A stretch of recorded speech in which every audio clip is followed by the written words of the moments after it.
dari dulu itu sebagai seorang misi, ya kita sama-sama sebagai misi. Kita sama-sama sebagai seorang misi. Alhamdulillah sekarang kita sama-sama menjadi pendakwah. Ya, betul, betul, betul. Orang di luar Islam itu pada dasarnya tidak pernah tahu kita. Orang di luar Islam tidak tahu siapa Islam. Cuman mereka pengen tahu apa sih Islam itu.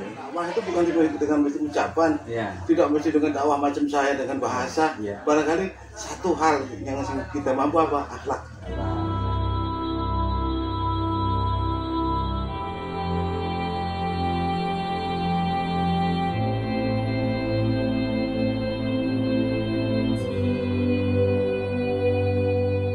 Assalamualaikum warahmatullahi wabarakatuh. Kaum muslimin yang semua berbahagia, ketemu lagi dengan Ustaz Daya. Kali ini Ustaz Daya ada di Kota Singkawang. Alhamdulillah di Sekretariat Lembaga Majelis Ta'lim Mu'alaf Kota Singkawang dan Baitul Mal Yayasan Kejayaan Mu'alaf Indonesia Kota Singkawang. Nah, bersama ini kali ini saya bersama dengan tokoh mu'alaf yang ada di Kota Singkawang. Nah, namanya siapa, Pak? Imam Joko Togar Saragi. Imam Joko Togar Saragi. Wah, nama yang sangat menarik sekali ini. Kenapa nama ini kok nama kayaknya masih ke Kristen-Kristenan gitu? Kenapa? Apa nih sebabnya? Sebenarnya Togar ini bukan nama Kristenan ya. Sebenarnya kalau mau cerita saya ini kan pada dasarnya bukan saya ini dari lahir dari orang Kristen. Bapak saya Muslim, mama saya Muslim. Oh, cuman sekolah saya aja sekolah Kristen. Gitu. Sekolah Katolik, sehingga kita akhirnya menjadilah ikut agama mereka karena kita dimodalin sama mereka, dibiayai sekolah kita, akhirnya kita menjadi mereka, mengikut bagian dari mereka. Kemudian dengan takdir Allah Subhanahu wa taala saya pernah tugas di Suriname, kemudian pernah tugas di Bolivia, kemudian pernah tugas di Jambi juga, dan terakhir kemudian tugas di Singkawang. Singkawang ini bukan di Singkawang persis, tapi di daerah Tampas Palo. Ya, tugasnya itu untuk menyebarkan misi kebaikan kasih sayang dari mereka. Misi kristenisasi. Oh gitu. Jadi di Sambas itu di Palohnya. Nah, di Paloh itu memang ada komunitas kristenisasi ya? Sebenarnya belum ada dulu. Cuman yang banyak masuk Kristen ternyata kebanyakan bukan orang Melayu, tapi orang dari Dayak pun Dayak yang ada di Sungai Tengah. Oh gitu. Jadi sekarang asalnya itu dia mana asal saya kan lahir di Malang karena bapak saya tentara. Oh gitu. Lahir di Malang, cuman kalau bapak saya di Tanah Karo, ibu saya dari Malang. Bapak Tanah Karo, ibu dari Malang. Ya. Oh gitu. Jadi Muslim. Nah, kemudian pindah ke Singkawang. Ya. Sekarang netap di Singkawang. Ya. Oh, di Singkawang alhamdulillah dilihat banyak sekali, saya lihat itu kebetulan mengurus mu'alaf di Kota Singkawang ya. Nah, alhamdulillah saya melihat itu banyak sekali, saya lihat ceramah kemana-mana ini ya, gitu kan. Alhamdulillah. Jadi dari dulu itu sebagai seorang misi, ya kita sama-sama sebagai misi. Kita sama-sama sebagai seorang misi. Alhamdulillah sekarang kita sama-sama menjadi pendakwah. Ya, betul. Ada suka duka selama jadi misi dulu? Suka dukanya banyak. Yang paling tantangan itu kan paling besar itu kan justru dari Islam. Ya. Dari Islam. Cuman kita dulu kan tidak menampakkan di luar Islam kita, sehingga orang Islam bisa kita rangkul seolah-olah kita sama dengan mereka. Itu metode-metode mereka. Sehingga orang Islam tidak sadar bahwa sebenarnya mereka kita tarik. Ini panggilannya Saragi ya? Iya.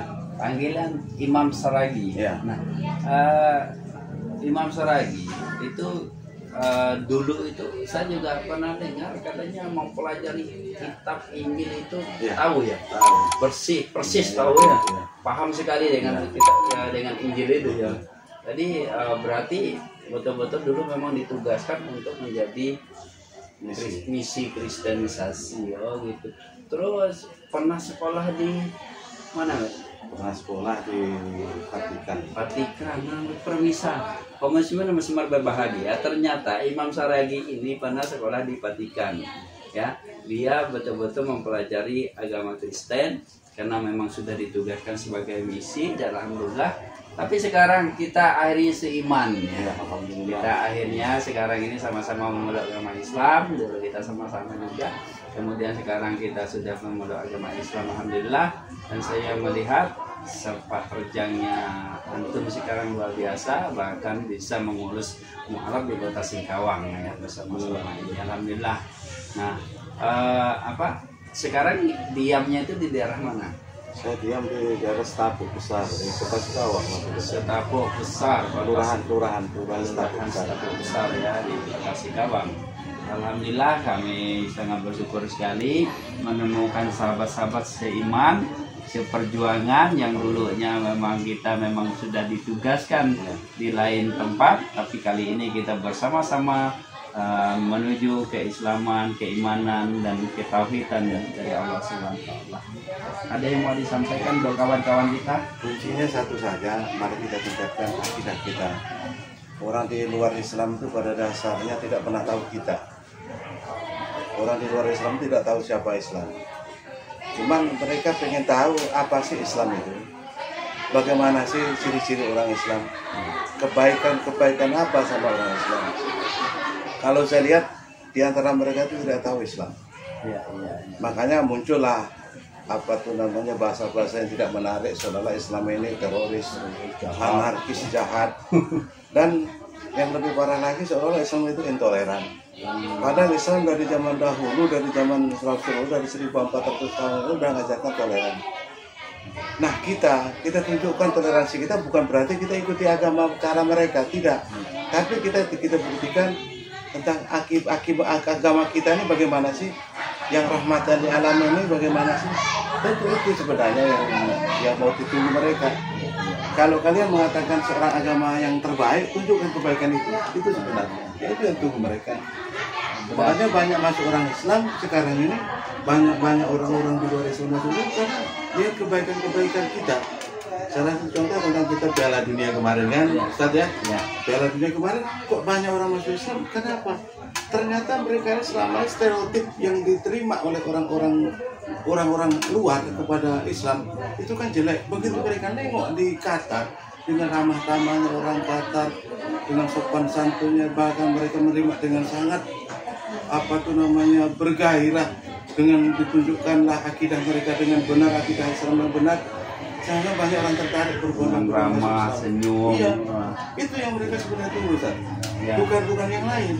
Kalau kita mau cerita debat dalil, tidak perlulah rasanya. Iya, betul. Tidak akan ketemu. Betul. Dalil kita dengan dalil mereka itu tidak akan ketemu. Contoh. Nah, itulah yang membuat saya dulu tertarik dengan saya tekuni Islam. Begitu saya tekuni ternyata kok bertolak belakang seperti apa yang pernah kita lihat dan pernah kita ingat. Sekarang kita teliti Islam, ternyata luar biasa Islam ini. Tidak pernah Islam ini mengajak orang teroris. Bahkan dalam akhlak berperang Islam saja tidak boleh membunuh orang tua, perempuan-perempuan, anak-anak, bahkan tempat ibadah mereka pun kita tidak boleh kita rusak. Bahkan kalau orang dalam lemah pun kita tidak boleh lagi. Bahkan binatangnya pun kita tidak boleh bunuh, tanamannya pun tidak boleh kita rusak. Loh, sekarang begitu muncul ada orang yang mengaku Islam kok teroris, anarkis, tentu dia bukan orang Islam. Tentu dia bukan orang Islam. Kalau orang Islam pasti tidak akan seperti itu. Betul.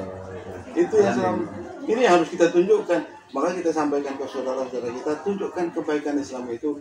Jangan kita pakai dakwah itu bukan dengan ucapan, tidak mesti dengan dakwah macam saya dengan bahasa. Barangkali satu hal yang kita mampu apa? Akhlak. Karena keberhasilan Rasulullah berdakwah itu adalah dari akhlak. Sisanya itu tambahan saja. Yang paling penting Rasulullah itu berdakwah dengan akhlak. 85% dengan akhlak. Tunjukkan kita akhlaknya orang Islam itu bagaimana. Tentu kita harus tahu Islam. Kalau ingin tahu akhlaknya orang Islam, tentu kita harus tahu Islam. Kita pelajari Islam dengan benar, baru kita tahu bagaimana berakhlak secara Islam yang benar. Kan begitu, Ustaz? Betul. Nah, ini gini. Ini kan sudah 1 tahun PBB sudah mengatakan bahwa diperingati Hari Anti Islamfobia tanggal 15 Maret. Ya. Nah, sekarang ini kan lagi booming-boomingnya nih. WIB udah mengklarifikasi kejadian 11 Maret itu.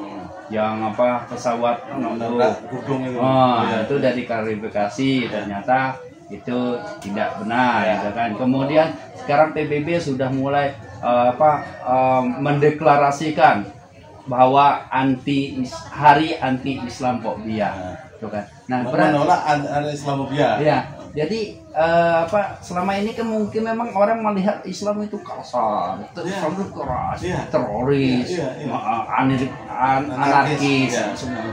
Ternyata itu dari PBB sendiri berapa katakan tidak. Nah, maka memang betul-betul kita memberi contoh. Ya, kita beri contoh kepada mereka bahwa Islam itu jangan Islam itu tidak anarkis, Islam tidak keras, tidak intoleran dan apa semuanya lah. Ya. Mari, ya mungkin statement terakhir. Mari kita perkuat akidah kita di bulan Sya'ban dan menghadapi Ramadan ini. Kita tunjukkan kebaikan daripada Islam itu, kita perkokoh ukhuwah kita, karena dengan ukhuwah inilah kekuatan Islam akan tumbuh. Kalau kita berpecah belah gara-gara hanya sedikit saja permasalahan, rusak agama ini. Mari kita tabayun, setiap ada masalah tabayun, kita saling introspeksi, evaluasi ke depannya, jadi Islam menjadi kuat. Dengan itu ya, dengan hal seperti itu, mari kita buka mindset kita, jangan takut kita menjadi Islam. Jangan membuat Islam itu merasa dia paling benar, tapi tunjukkan kebenaran Islam itu lewat akidah dan keturunan. Itu. Demikian Ustaz. Terima kasih kepada Imam Soragi, mantan misionaris, kemudian yang sudah melalang buana di beberapa negara dan sekolah di luar negeri. Terima kasih atas kehadirannya. Insya Allah di channel Ustadz Daya menyembuhkan kawan-kawan yang bersahadat. Jadi insya Allah banyak sekali kawan-kawan yang ingin sahadat gitu kan. Ya, selalu ke Ustadz Daya. Terima kasih. Ya, wabillahi taufiq wal hidayah. Assalamualaikum warahmatullahi wabarakatuh. Terima kasih banyak.